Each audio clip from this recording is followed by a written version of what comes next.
Hola amigos de Days, bienvenidos nuevamente al curso de Java gratuito.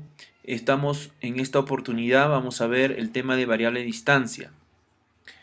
Están los contenidos del tema y vamos a empezar a ver cómo se comportan los objetos. Básicamente lo que nos muestra esta parte es que los objetos se comportan de acuerdo a su variable distancia, ¿no? Ellos le van a dar el estado, la conducta del objeto. Y el comportamiento lo que va a hacer es afectar el estado o afectar su conducta, ¿no? Trabajando con las variables de distancia. Si tuviésemos una clase, como ven aquí, déjenme agrandar un poquito, listo.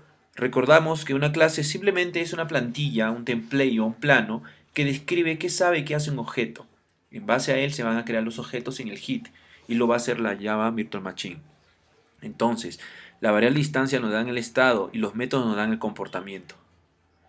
¿Puede comportarse diferente un mismo método por cada objeto? Pues la respuesta es sí, pues que tú generas objetos y le puedes establecer diferentes valores para sus variables de distancia. En el ejemplo estamos viendo que una clase son tiene dos variables de distancia, título y artista, y le estamos estableciendo para cada uno diferentes datos. Entonces, cuando llamemos al método play, él va a tocar la música de acuerdo al título, ¿no?, que se haya definido.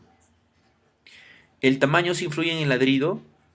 Esto se refiere a, por ejemplo, si tuviésemos un perro grande y un perro chiquito, obviamente en la naturaleza sabemos que él tiene un ladrido mucho más grande. Pero ¿cómo lo representamos esto en una clase Java? Tenemos una clase dog con dos atributos, tamaño y nombre. Y el método ladrido o bar va a representar lo siguiente: si el tamaño es mayor que 60, pues rough, rough, ¿no? Si es mayor que 14, rough, rough. Y si es chiquito, como en este caso, jit, jit. Aquí está el diagrama UML, que donde nos muestra los dos variables de distancia o atributos y el método ladrido. Lo pueden ustedes comprobar llevando esto a un Eclipse o a un NetBeans o el IDE que ustedes quieran y poniendo los datos y efectivamente comprobar que salen las tres variantes de ladrido. ¿Cómo enviamos cosas a un método?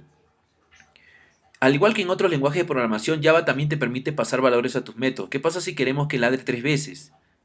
Entonces le pasamos parámetros, ¿no? Un método utiliza parámetros. Una llamada pasa argumentos, ¿no? Entonces en el ejemplo estamos viendo que aquí le estamos pasando el número 3 al argumento del método var y aquí está el parámetro que está ingresando, ¿no? Entonces, mientras el número de ladrido sea mayor que 0, va a estar ladrando y decrementamos la variable en un var porque si no, no nos salimos del bucle nunca. Ahora, esta parte es para ver que hasta el momento hemos estado trabajando con métodos que no retornan nada y eso se indica con void. Pero cuando tú indicas que hay un tipo de retorno, vas a tener que indicarlo con la palabra return y el tipo de dato que retornes tiene que ser del mismo que has declarado acá al costado del método. Entonces, lo que dice que vas a retornar es mejor que lo retornes. Como ven aquí, el número 42 es de tipo entero y ese es lo que se va a asignar a la variable de secret.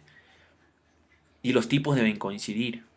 Ahora, ¿podemos enviar más de una cosa? Claro que sí. Lo podemos hacer declarándolos con comas, separándolos con comas. En este ejemplo estoy viendo cómo le mando los números y este método los recibe y opera con ellos. De la misma forma, pues, así como mando números, puedo mandarle variables, ¿no? Y estas copias pasan aquí.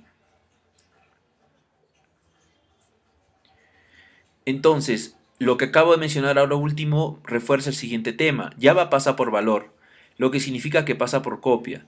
O sea, cada vez que tú, por ejemplo, declaras una variable x igual a 7 y en un método que espera un argumento o parámetro de tipo entero llamado z, cuando tú le haces la llamada, lo que estás realmente haciendo es una copia de la variable x, el valor de la variable x, para que pase a la variable z. De manera que este x nunca se ve afectado. Por ejemplo, si el código de z dentro del método se le asigna 0, x no cambia para nada, ¿no? Porque se hizo una copia y con la copia se trabajó. Terminamos esta primera parte indicando lo siguiente, el resumen que acabamos de ver. Las clases definen qué sabe y qué hace un objeto. Las cosas que un objeto sabe son variables de distancia, estado. Las cosas que un objeto hace son métodos, comportamiento. Los métodos pueden usar variable de distancia, por ello objetos del mismo tipo pueden tener un comportamiento diferente. Un método puede tener parámetros, lo cual significa que puedes pasarle uno o más valores. La cantidad y el tipo de valores que pasas deben coincidir con el orden y el tipo de los parámetros declarados en el método. Los valores que ingresan y salen de los métodos pueden ser implícitamente promovidos a tipos más grandes o explícitamente castigados a tipos más pequeños. El valor que pasa como argumento a un método puede ser un valor literal o una variable del tipo declarado, donde x, ¿no? Por ejemplo, puede ser int. Un método de declarar un tipo de retorno void significa que no se devuelve nada. Si un método declara un tipo de retorno que no es void, entonces debe retornar un valor compatible con el mismo tipo de retorno. Bueno, continuamos en el siguiente tutorial con la siguiente parte del tema variable distancia.